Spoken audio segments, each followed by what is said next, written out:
Hi friends, welcome back to my channel. ಇವತ್ತು ನಾನು ನನ್ನ ಡೇಯಲ್ಲಿ ಒಂದು ಹೆಲ್ದಿ ಮಾಲ್ಟ್ ರೆಡಿ ಮಾಡ್ಕೊತಾ ಇದ್ದೀನಿ. ತಿಂಡಿಗೆ ಶಾವಿಗೆ ಉಪ್ಪಿಟ್ಟು ರೆಡಿ ಮಾಡ್ಕೊತಾ ಇದ್ದೀನಿ. ಸಿಂಪಲ್ಲಾಗೆ ಮಾಡಿದೆ ಶಾವಿಗೆ ಉಪ್ಪಿಟ್ಟು. ಶಾವಿಗೆ ಉಪ್ಪಿಟ್ಟು ಆದ ನಂತರ ಇವತ್ತು ಅಕ್ಕಿ ಹಿಟ್ಟಿಂದು ರಂಗೋಲಿ ಖಾಲಿ ಆಗಿರೋದ್ರಿಂದ ಅದು ಕೂಡ ರೆಡಿ ಮಾಡ್ಕೊತಾ ಇದ್ದೀನಿ. ಮತ್ತು ಮಧ್ಯಾಹ್ನಕ್ಕೆ ನೈಟ್ಗೆ ಸೇರಿಸಿ ಚಪಾತಿ ಮತ್ತು ಗ್ರೇವಿ ಮಾಡ್ಕೊತಾ ಇದ್ದೀನಿ. ಇವತ್ತು ಬ್ಯೂಟಿ ಟಿಪ್ಸಲ್ಲಿ ನಾನು ಹೆಸರು ಕಾಳ್ದು ಸ್ಕ್ರಬ್ಬರ್ನ ರೆಡಿ ಮಾಡ್ಕೊತಾ ಇದ್ದೀನಿ. ಇದನ್ನೆಲ್ಲ ಇವತ್ತು ನಿಮಗೆ ಶೇರ್ ಮಾಡ್ತಾ ಇದ್ದೀನಿ. ಸೊ ವಿಡಿಯೋ ಎಲ್ಲೂ ಸ್ಕಿಪ್ ಮಾಡದೆ ಲಾಸ್ಟ್ವರೆಗೂ ವಿಡಿಯೋ ನೋಡಿ ಅಂತ ಹೇಳ್ತಾ ನನ್ನ ವ್ಲಾಗ್ನ ಇವತ್ತು ಸ್ಟಾರ್ಟ್ ಮಾಡ್ತಾ ಇದ್ದೀನಿ. ಸೊ ಬೆಳಿಗ್ಗೆ ಎದ್ದಿದ ತಕ್ಷಣ ನಾನು ಅಕ್ಕಿ ಹಿಟ್ಟು ರಂಗೋಲಿ ಖಾಲಿ ಆಗಿರೋದ್ರಿಂದ ಫಸ್ಟು ಅದನ್ನು ನೆನೆಸ್ಕೊಳ್ಳೋಣ ಅಂತ ರೆಡಿ ಮಾಡ್ಕೊತಾ ಇದ್ದೀನಿ.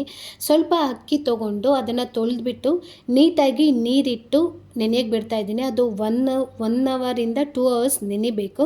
ಅದಕ್ಕೆ ಅದನ್ನು ಬಿಡ್ತಾ ಇದ್ದೀನಿ. ಅದನ್ನು ಸೈಡಲ್ಲಿ ಇಟ್ಬಿಡ್ತಾ ಇದ್ದೀನಿ. ಅದಾದಮೇಲೆ ಮಾಲ್ಟ್ ರೆಡಿ ಮಾಡ್ಕೊಳ್ಳೋಣ ಅಂದ್ಬಿಟ್ಟು ಮಾಮೂಲಿ ನಾನು ವಾರ್ಮ್ ವಾಟರ್ ವಿತ್ ಲೆಮನ್ ತೊಗೊಂಡು ಮಾಲ್ಟ್ ಮಾಡೋಣ ಅಂತ ಮಾಡ್ಕೊತಾ ಇದ್ದೀನಿ. ಇವತ್ತು ನಾನು ಮಾಲ್ಟ್ ಪೌಡರ್ಗೆ ರಾಗಿ ಹಿಟ್ಟು ಮತ್ತು ಜೋಳದ ಹಿಟ್ಟು ಮಿಕ್ಸ್ ಮಾಡಿ ಇವತ್ತು ಮಾಲ್ಟ್ ರೆಡಿ ಮಾಡ್ಕೊತಾ ಇದ್ದೀನಿ. ಸೊ ಈ ಮಾಲ್ಟು ನನಗೆ ಬೆಳಿಗ್ಗೆ ಮಧ್ಯಾಹ್ನ ಅಥವಾ ಬೆಳಿಗ್ಗೆ ನೈಟು ಎರಡಕ್ಕೂ ಆಗೋಗ್ಬಿಡುತ್ತೆ. ಅಂದರೆ ಒಂದೊಂದು ಲೋಟ ಕುಡಿಯೋದ್ರಿಂದ 3 ಲೋಟ ಆಗುತ್ತೆ, ಮತ್ತು 3 ಲೋಟ ಮಿಗುತ್ತೆ. ಅದು ಮಧ್ಯಾಹ್ನ ಅಥವಾ ನೈಟಿಗೆ ನಾನು ತೊಗೊಳಕ್ಕೆ ಸರಿ ಹೋಗುತ್ತೆ ಅಂದ್ಬಿಟ್ಟು ರೆಡಿ ಮಾಡ್ಕೊತಾ ಇದ್ದೀನಿ. ಅದು ನೀಟಾಗಿ ಮಾಲ್ಟ್ ಅಂದರೆ ಈ ತಿಕ್ನೆಸ್ಗೆ ರೆಡಿ ಮಾಡಿಕೊಂಡೆ. ಇದಾದಮೇಲೆ ಇವತ್ತು ತಿಂಡಿಗೆ ಸಿಂಪಲ್ಲಾಗಿ ಶಾವಿಗೆ ಉಪ್ಪಿಟ್ಟು ರೆಡಿ ಮಾಡ್ಕೊಳ್ಳೋಣ ಅಂತ ರೆಡಿ ಮಾಡ್ಕೊತಾ ಇದ್ದೀನಿ. ಇಲ್ಲಿ ಶಾವಿಗೆ ಉಪ್ಪಿಟ್ಟಿಗೆ ನಾನು ಅನಿಲ್ ಶಾವಿಗೆ ತೊಗೊಂಡಿದ್ದೀನಿ. ಅದನ್ನು ನಾನು ಸ್ವಲ್ಪ ನೀರಲ್ಲಿ ಎಣ್ಣೆ ಹಾಕ್ಬಿಟ್ಟು ನೀರನ್ನ ಕಾಯಕ್ಕೆ ಬಿಟ್ಟು ಈಗ ಅನಿಲ್ ಶಾವಿಗೆನ ಅದರೊಳಗಡೆ ಹಾಕ್ತಾಯಿದ್ದೀನಿ. ಹಾಕಿದ್ಮೇಲೆ 1 ನಿಮಿಷ ಮಾತ್ರ ಅದರೊಳಗಡೆ ಬಿಡಬೇಕು. 1 ನಿಮಿಷ ಆದಮೇಲೆ ನೀಟಾಗಿ ಅದನ್ನು ಬಸ್ಕೊಂಡ್ಬಿಡಬೇಕು. ಬಸ್ಕೊಂಡಾದಮೇಲೆ ಇಲ್ಲಿ ತಣ್ಣೀರಲ್ಲಿ 3 ಸರಿ ತೊಳಿಲೇಬೇಕು. ಇಲ್ಲಾಂದರೆ ಅದೇನಾಗುತ್ತೆ, ಅಂಟಂಟಾಗಿಬಿಡುತ್ತೆ. 3 ಸರಿ ತಣ್ಣೀರಲ್ಲಿ ತೊಳೆದಾಗ ನೋಡಿ ಈ ರೀತಿ ಬಿಡಿ ಬಿಡಿ ಆಗುತ್ತೆ ಅದು. ಅದಾದಮೇಲೆ ಏನೇನು ಬೇಕೋ ಅದಕ್ಕೆ ಅದನ್ನೆಲ್ಲ ರೆಡಿ ಮಾಡಿ ಕಟ್ ಮಾಡಿ ಇಟ್ಕೊಂಡಿದ್ದೀನಿ. ತರಕಾರಿ, ಈರುಳ್ಳಿ ಎಲ್ಲ.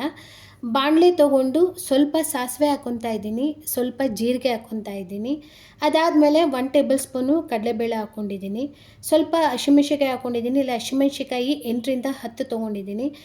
ಅದಾದಮೇಲೆ ಸ್ವಲ್ಪ ಕರಿಬೇವು, 2 ಈರುಳ್ಳಿ ತೊಗೊಂಡಿದ್ದೀನಿ. 2 ಈರುಳ್ಳಿ ಫ್ರೈ ಆದಮೇಲೆ ತರಕಾರಿ ನಾನಿಲ್ಲಿ ಬೀನ್ಸು ಮತ್ತು ಆಲೂ ಎರಡೇ ತೊಗೊಂಡಿರೋದು. ಬೀನ್ಸು ಆಲೂ ಹಾಕ್ಬಿಟ್ಟು ನೀಟಾಗಿ ಫ್ರೈ ಮಾಡ್ಕೊಬೇಕು. ಯಾಕಂದರೆ ಇಲ್ಲಿ ನೀರು ಹಾಕಲ್ಲ ನಾವು, ಎಣ್ಣೆಯಲ್ಲೇ ಒಂದು ಸ್ವಲ್ಪ ಹೊತ್ತು ಫ್ರೈ ಆಗಬೇಕು ಅದು ನೀಟಾಗಿ. ಅದಾದಮೇಲೆ ಸ್ವಲ್ಪ ಉಪ್ಪು, ಸ್ವಲ್ಪ ಅರಿಶಿನ ಹಾಕ್ಬಿಟ್ಟು ಕೊತ್ತಂಬರಿ, ಅದಾದಮೇಲೆ ನಿಂಬೆ ರಸ ಯಾಕೆ ಈಗಲೇ ಹಾಕೋದು ಅಂದರೆ ಶಾವಿಗೆ ಹಾಕಿದ್ಮೇಲೆ ನಿಂಬೆ ರಸ ಹಾಕಿದ್ರೆ ಅದು ಸರಿಯಾಗಿ ಮಿಕ್ಸ್ ಆಗೋಲ್ಲ.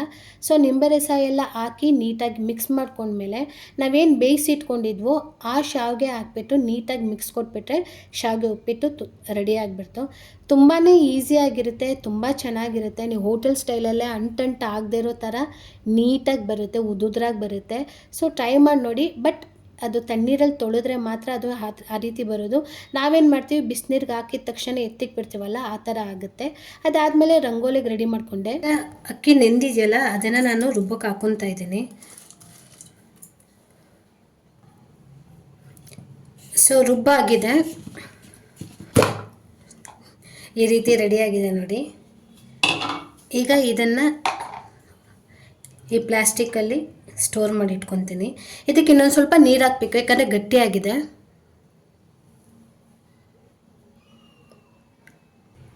ಇಷ್ಟು ನೀರು ಆ್ಯಡ್ ಮಾಡ್ಕೊತಾ ಇದ್ದೀನಿ. ಸೊ ಈಗ ಇದು ರೆಡಿ. ಇದು ರಂಗೋಲಿ ಹಾಕಾದ್ಮೇಲೆ ಇದನ್ನು ಫ್ರೀಝರಲ್ಲಿ ಇಟ್ಬಿಡಬೇಕು. ಫ್ರೀಝರಲ್ಲಿಟ್ಟು ನೆಕ್ಸ್ಟ್ ಡೇ ನೀವು ರಂಗೋಲಿ ಹಾಕೋಕ್ಕಿಂತ ಮುಂಚೆ 10 ನಿಮಿಷಕ್ಕಿಂತ ಮುಂಚೆ ತೆಗೆದಿಟ್ರೆ ಮತ್ತೆ ರಂಗೋಲಿ ಹಾಕೊಬೋದು. ರಂಗೋಲಿಗೆಲ್ಲ ರೆಡಿ ಮಾಡ್ಕೊಂಡಾದ್ಮೇಲೆ ಮಧ್ಯಾಹ್ನಕ್ಕೆ ನಾನು ಸಿಂಪಲ್ಲಾಗಿ ಚಪಾತಿ ಮತ್ತು ಗ್ರೇವಿ ಮಾಡ್ಕೊಂಡಿದ್ದೆ. ಸಿಂಪಲ್ ಗ್ರೇವಿ ಮಾಡ್ಕೊಂಡಿದ್ದೆ, ಜಾಸ್ತಿ ಏನು ತರಕಾರಿ ಎಲ್ಲ ಹಾಕಿ ಮಾಡ್ಕೊಂಡಿರಲಿಲ್ಲ. ಅದಕ್ಕೆ ನಾನೇನು ವೀಡಿಯೋ ಮಾಡ್ಕೊಂಡಿಲ್ಲ. ಮಧ್ಯಾಹ್ನಕ್ಕೆ ಏನು ಮಾಡ್ಕೊಂಡಿದ್ದೆ ಅದೇ ಕೂಡ ನೈಟ್ಗೂ ನನಗೆ ಆಗೋಯಿತು. ಚಪಾತಿ ಮತ್ತು ಗ್ರೇವಿನೇ ಸಾಕು ಅಂದರು ಮನೆಯಲ್ಲಿ. ಸೊ ಅದೇ ಆಗೋಯಿತು. ಸೊ ಈ ರೀತಿ ಆಗಿತ್ತು ಬೆಳಿಗ್ಗೆಯಿಂದ ನೈಟು ನನ್ನ ವ್ಲಾಗು. ಅದಾದಮೇಲೆ ಇವತ್ತು ಬ್ಯೂಟಿ ಟಿಪ್ಸ್ನ ಶೇರ್ ಮಾಡ್ತಾ ಇದ್ದೀನಿ ನಿಮ್ಮ ಹತ್ರ. ನಾನು ಒಂದು ಬ್ಯೂಟಿ ಟಿಪ್ಸಲ್ಲಿ ನಿಮಗೆ ಹೆಸರು ಕಾಳು ಬಗ್ಗೆ ಹೇಳ್ತಾ ಇದ್ದೀನಿ. ಹೆಸರು ಕಾಳು ಸ್ಕ್ರಬ್ಬರ್ ಮಾಡ್ಕೊತಾ ಇದ್ದೀನಿ. ಅಂದರೆ ಹೆಸರು ಕಾಳು ಮತ್ತು ಅಕ್ಕಿ ಹಿಟ್ಟು ಯೂಸ್ ಮಾಡಿ ಬಾಡಿ ಸ್ಕ್ರಬ್ ಮಾಡ್ಕೊತಾ ಇದ್ದೀನಿ. ಆ್ಯಕ್ಚುಲಿ ನಾನು ಇದುವರೆಗೂ ಯೂಸ್ ಮಾಡಿಲ್ಲ, ಇದೇ ಫಸ್ಟ್ ಯೂಸ್ ಮಾಡ್ತಾ ಇರೋದು. ಸೊ ಇದನ್ನು ಗ್ರೈಂಡ್ ಮಾಡ್ಕೊತೀನಿ. ನಾನು ಅಕ್ಕಿನ ಡೈರೆಕ್ಟಾಗಿ ಯೂಸ್ ಮಾಡಲ್ಲ, ತೊಳೆದು ನಾನು ಅಕ್ಕಿ ಹಿಟ್ಟು ಆಲ್ರೆಡಿ ರೆಡಿ ಮಾಡ್ಕೊಂಡಿದ್ದೀನಿ, ಅದನ್ನು ಮಿಕ್ಸ್ ಮಾಡ್ಕೊತೀನಿ.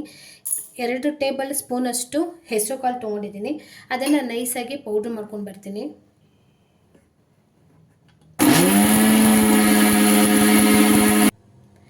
ಸೊ ಈಗ ಪೌಡರ್ ಮಾಡ್ಕೊಂಬಂದಾಗಿದೆ ನೋಡಿ, ಇದು ಪೌಡರ್ ಆಗಿದೆ. ಇದೇನು ಜಾಸ್ತಿ ತರಿ ಇಲ್ಲ ಮತ್ತು ತೀರಾ ನೈಸ್ ಇಲ್ಲ, ಸ್ಕ್ರಬ್ಗೆ ಎಷ್ಟು ಬೇಕೋ ಆ ರೀತಿ ಇದೆ. ಈಗ ಇದನ್ನು ಬೌಲ್ಗೆ ಹಾಕ್ಕೊತಾ ಇದ್ದೀನಿ. ಈ 2 ಸ್ಪೂನು ಹೆಸರು ಕಾಳು ಹಿಟ್ಟಿಗೆ 2 ಸ್ಪೂನು ಅಕ್ಕಿ ಹಿಟ್ಟು ಮಿಕ್ಸ್ ಮಾಡ್ಕೊತೀನಿ. ಈ ರೀತಿ 2 ಸ್ಪೂನು ಅಕ್ಕಿ ಹಿಟ್ಟು ಮಿಕ್ಸ್ ಮಾಡ್ಕೊತಾ ಇದ್ದೀನಿ. ಈ ರೀತಿ ಎರಡನ್ನೂ ಮಿಕ್ಸ್ ಮಾಡಿ ಇಟ್ಕೊಬೇಕು.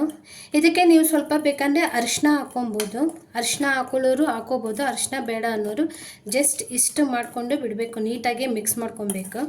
ನೀಟಾಗಿ ಮಿಕ್ಸ್ ಮಾಡಿಕೊಂಡು ಇದನ್ನು ಒಂದು ಪ್ಲಾಸ್ಟಿಕ್ ಬೌಲ್ಗೋ ಅಥವಾ ಗ್ಲಾಸ್ ಬೌಲ್ಗೋ ಯಾವುದ್ರಲ್ಲೋ ಹಾಕಿ ಇಟ್ಕೊಂಡ್ಬಿಟ್ಟು ನೀವು ಸ್ನಾನ ಮಾಡುವಾಗ ಇದನ್ನು ಬಾಡಿಗೆ ನೀಟಾಗಿ, ಅಂದರೆ ನೀವು ಈಗೆಲ್ಲ ಸ್ನಾನ ಆಗಿರುತ್ತೆ, ಅಂದರೆ ಸೋಪೆಲ್ಲ ಹಾಕಿ ಸ್ನಾನ ಮಾಡಾದಮೇಲೆ ಲಾಸ್ಟಲ್ಲಿ ಇದನ್ನು ಬಾಡಿ ಫುಲ್ ಹಚ್ಚಿ ನೀಟಾಗಿ ಸ್ಕ್ರಬ್ ಮಾಡಿ ಸ್ನಾನ ಮಾಡೋದ್ರಿಂದ ಏನು ಸ್ಕಿನ್ನಲ್ಲಿರೋದು ಡೆಡ್ ಸ್ಕಿನ್ ಆಗಿರ್ಬೋದು ಅದೆಲ್ಲ ಹೋಗ್ಬಿಟ್ಟು ನೀಟಾಗಿ ಕಾಣಿಸುತ್ತೆ, ಕ್ಲೀನಾಗಿ ಕಾಣಿಸುತ್ತೆ.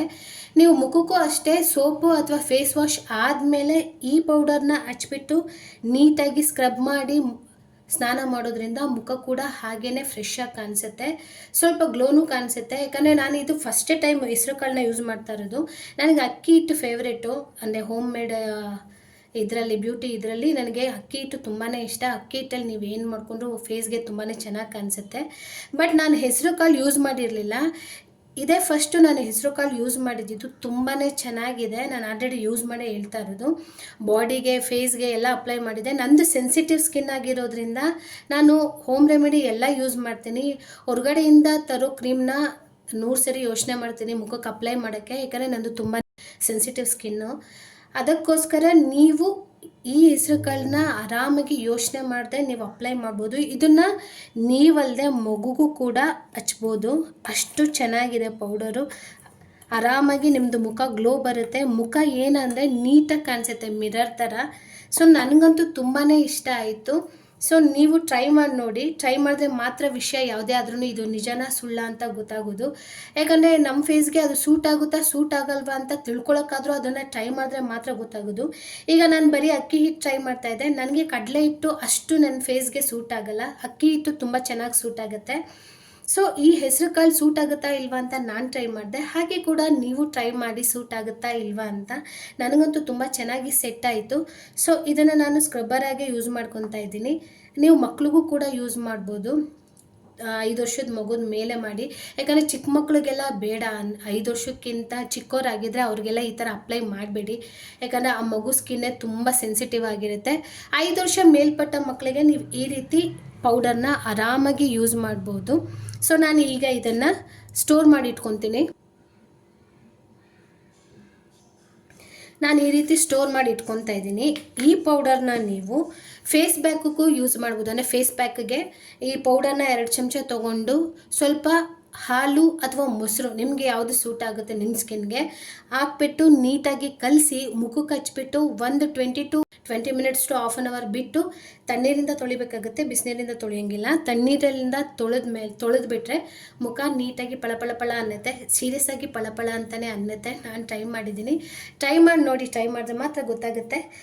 ಸೊ ಈ ಹೆಸರು ಕಾಳ್ದು ಅಕ್ಕಿ ಹಿಟ್ಟದ್ದು ಏನು ಈ ಪೌಡರು ತುಂಬಾ ಜಾದೂನೇ ಮಾಡುತ್ತೆ ನಿಜವಾಗ್ಲೂ. ನನಗಂತೂ ಪರ್ಸ್ನಲಿ ತುಂಬಾ ಇಷ್ಟ ಆಗಿದೆ. ನೀವು ಒಂದ್ಸರಿ ಟ್ರೈ ಮಾಡಿ ನೋಡಿ ಅಂತ ಹೇಳ್ತಾ ನನ್ನ ವ್ಲಾಗು ಇವತ್ತಿಂದು ನಿಮ್ಗೆ ಇಷ್ಟ ಆಗಿದೆ ಅಂತ ಅಂದ್ಕೊತಾ ಇದ್ದೀನಿ. ಯಾರಿಗಾದ್ರೂ ಇಷ್ಟ ಆದರೆ ಲೈಕ್ ಮಾಡಿ, ಶೇರ್ ಮಾಡಿ, ಸಬ್ಸ್ಕ್ರೈಬ್ ಮಾಡಿಕೊಂಡು ನನ್ನ ಚಾನಲ್ನ ನೋಡಿ. ಸಬ್ಸ್ಕ್ರೈಬ್ ಮಾಡ್ಕೊಂಡಾದಮೇಲೆ ಬೆಲ್ ಬಟನ್ನ ಪ್ರೆಸ್ ಮಾಡೋದು ಮಾತ್ರ ಮರಿಬೇಡಿ ಅಂತ ಹೇಳ್ತಾ ಥ್ಯಾಂಕ್ ಯು, ಬಾಯ್.